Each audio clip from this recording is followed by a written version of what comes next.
Welcome to A&B Horror Movies. I'm Aaron, and I'm very excited to be joined today by Seabold, Krebs, Makenzie, Leigh, and Charlotte Hope. Welcome to you all.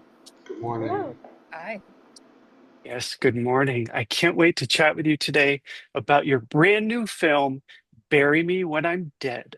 We can go anywhere in the world, and you want to go to Albany. And Cleveland. Great.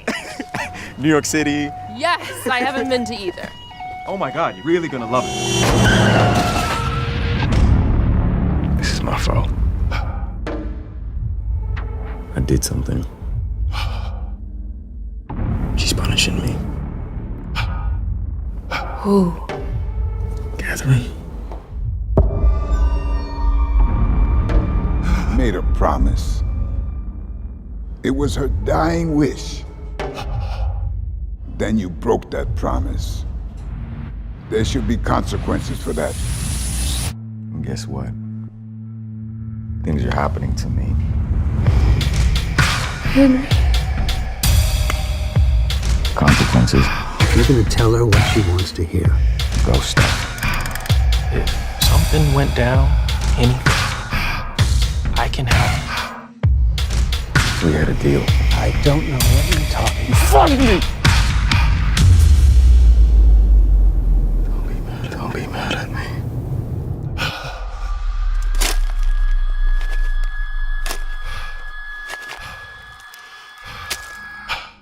I absolutely loved it. So congratulations. Thank you. Oh, thank you. No, Yeah, sorry. no, it's just- You're so sweet, and I'm just like, you're just you have the most beautiful energy. Yes. Oh, I love this. So let's see. Your film is a horror thriller about a man who fails to fulfill his late wife's dying wish and then believes she is back from the dead, haunting him to exact revenge. Before we jump into my questions, like I said, I loved your film. I think you've created something really special. It's exceptional. It's horrific. It's haunting. It stays with you long afterward. I've even been telling friends of mine about your film. I asked, will you ever watch this movie? And if they say no, then I describe the whole movie and they're like, oh my God, that sounds amazing. So I'm truly 100% sincere when I say I loved your movie. I think you've created something really special. And Thank with you. that, yes, you're very welcome. With that, I'm going to jump into my first question, and that is for you, Seabold. What was the inspiration for Bury Me When I'm Dead? What gave you the idea to create this fantastic film? Yeah, it started as a short story in my undergrad at the University of Kansas. And then as I moved into my MFA at Columbia, you sort of start to like pull ideas and there's something there. I think there's a lot in the film, there's a lot of ideas in the film that I really love. Like just Mhm. grand concepts, right? Like universal truths about, grief. The inability to rise to the moment is a thing that is very interesting to me in a character. Mhm. Isolation. I mean, it almost is like these characters all live in their own worlds, and even Yes. though they're married and they love people and that there's parts of their lives that are intertwined, everybody has like an internal life that exists separate from each other. So those are ideas that I really love. And so to be able to put those things in a script and to get it made and to have a terrific cast be a part of that, I think is really a gift. Couldn't agree more. That's fantastic. An awesome answer. And I guess to follow up on that, Makenzie and Charlotte, what was it that appealed to you about this script, about the characters that you played? So, Makenzie, you play Rebecca, and Charlotte, you play Catherine. I want to make sure I get your names right. What was it that appealed to you to be part of this project? Just realized my computer's about to die. It hasn't been charging. One moment while you answer that Oh question, my Charlotte. gosh. Technical difficulties. Yeah, she was like, Stakes have never been so high. Oh my gosh. I love it. But for me, what really appealed to me was the dialogue. I thought like Seabold had written such beautiful dialogue, especially kind of the scenes between Henry and Catherine in the cabin. they were so like just like two people chatting, and I think that's so rare in genre films where so often it's about like stakes and plot, and this you just has like two people. It almost felt like a kind of like an indie kind of rom-com, well, not maybe not the com bit, but like romancy kind of, like um and so I was just like I just really wanted to act those scenes. Like I was just like, oh, these scenes are awesome and I just really want to get to go and act them. And I was a huge fan of Devon's. I think both Makenzie and I were, and so I was like, I just the opportunity to get to go and do these scenes with this actor who I really admire is so exciting to me. Yes, and Devon plays Henry, Yes, that's the right. other lead in the film. Excellent. Oh, I love that. I was trying to think if I come at it. I feel like I come at it from I also write. So I think I come at it as an actor, but I also am interested in the story as a whole. Um, Although I think that's sometimes a mistake because really, really, truly, like Charlotte's right. As an actor, you're coming in and you're kind of like, sometimes I even think over plotting your character arc is a mistake. Like really you come in and you just do the scene. Do not try to think about every other thing that you've like Yeah. rehearsed or kind of made up. What's the backstory? What's this? It's like, no, what does the character want in the scene? It's like kind of always that simple and that hard. Because if your backstory could save you, then everyone would be amazing at acting. Because it's like actually all about presence, and Yes. that's just the hardest thing to do. So I think both Charlotte and I felt like in this film there was a lot of opportunity to just do that, to just be present, Mhm. and that is what draws an actor to a project. I And love that answer, from both of you. Yeah, yeah. Oh, oh no, that's great. I'm just gonna keep rambling, but let's move on. Well, to sort of bring it back to what you were saying, Seabold, and I think this would appeal to Makenzie and Charlotte as well. Each character in your film is sort of on their own, I think you said timeline, that they're, I don't want to say self-motivating, but they're all trying to do the best in the way that they can while still being connected and surrounded by all of these other characters. And I think the way you sort of bring that sort of disconnect to life in the film is flawless and admirable. Very well done. And I do have a question here, other than just praising your film. No, keep going on. You can keep going. I can complimenting just, me. yeah, This I is can fine. just We'll give spend the whole 10 minutes compliments on this. This all is day great. long. I'm Like really I said, enjoying this part. I was really excited to chat with you all about your film. So one thing I really liked about Bear Me When I'm Dead is that the horror elements are not in your face. In fact, it takes a while to get to the horror, really not until the final act does the horror start to come in. And oh my God, when it comes in, it's like it grabs you by the throat, and the ending is sort of like a sucker punch that just sort of sucks the air out of you. Um, Sinners comes to mind, the latest film where horror is sort of a backdrop, but then when it's front and center, it really takes control. So my question for you is, was that always the intention from screenplay to film? Did you want to make the horrific elements sort of the backdrop to your film? And why do you think that's effective?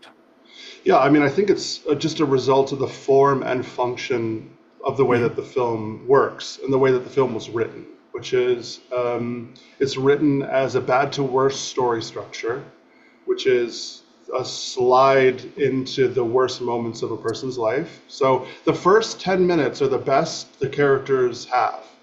And as the film goes along, things start to just get worse gradually. Now, Mhm.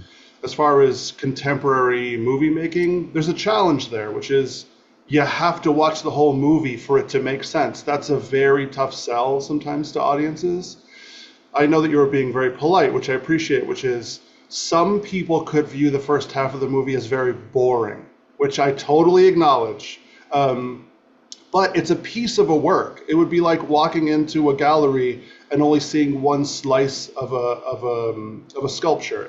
To me, it's a film that has to be watched from beginning to end just to make sense. And then that's the function of the story. And the form Mhm. itself is an intimate genre edge story where we're not dead center. It's not a slasher. The house isn't particularly haunted. Nobody gets their head chopped off or stabbed. So it exists sort of on the fringes of multiple genres. And I'm okay with that. I like stuff that exists in spaces that maybe most films don't exist. Mhm. I wouldn't say boring. I feel like I you've love you created. for that. By the way, Aaron, I love you for that. Thank you. Okay, you're very welcome. I was pulled into the story. Maybe about an hour in, I did say, "Is this a horror movie?" And then, like I Yes. said, once it does happen, it's worth Yeah. the payoff is phenomenal. Well, my character's only in the first half, Seabold, so That's true. Yes, But she is the most important part of the whole movie. She's the that's She's number one character. omnipresent. She's omnipresent. Yeah. yes. Omnipresent. exactly, In Yes. yeah. But spirit, boring. you live on, and Yeah. and And by the third way, act, and and I wanted to mention this because it came up in Yes. one of the other things, which is like Catherine in some ways is the most pure character in the whole movie. And I kill Heart her of the halfway film, through. some She's the might heart of the say. film. Thanks, guys. And I kill her halfway through the movie. So I think that's a beautiful tragedy, in my opinion. yes. But then you live on in some ways, so Yes. I think that's amazing. What was it like on set? Was it collaborative on set when filming? I guess this is a question for all of you. When filming sort of the emotional, intense scenes, what was it like when you stopped filming? Was it still intense, or was it an immediate, like, I don't know, exhale? What was that like? I think Mackenzie's had a really good point on this earlier, is that like sometimes the heavier movies or the heavier projects. You're going to say you should have answered this because I'm going to really botch what you said before. But they actually like make it much lighter when kind of like you call cut, and I think that's very true of this movie. Like we all had such a good time and we all got on so well that even when it was the material was heavier, like we were having a really great time. And like, you know, Mac and I were friends beforehand, and Devon and I became really good friends in the process of filming, and like they're two now of my closest friends, and that I think probably really speaks a lot for how joyful and joyous the filmmaking process was. Awesome. So you're still on speaking terms. That's a good thing. At least while we're recording, right? I find this Otherwise, Charlotte's out of my life. Never Yeah, to I'd cut speak out again. everybody. Yeah. I don't talk to anybody at all, ever. This is it. Keep it quick. Yeah, no, I'm finding this junket really hard because mostly I just want to chat shit with Makenzie and like I want to remain professional.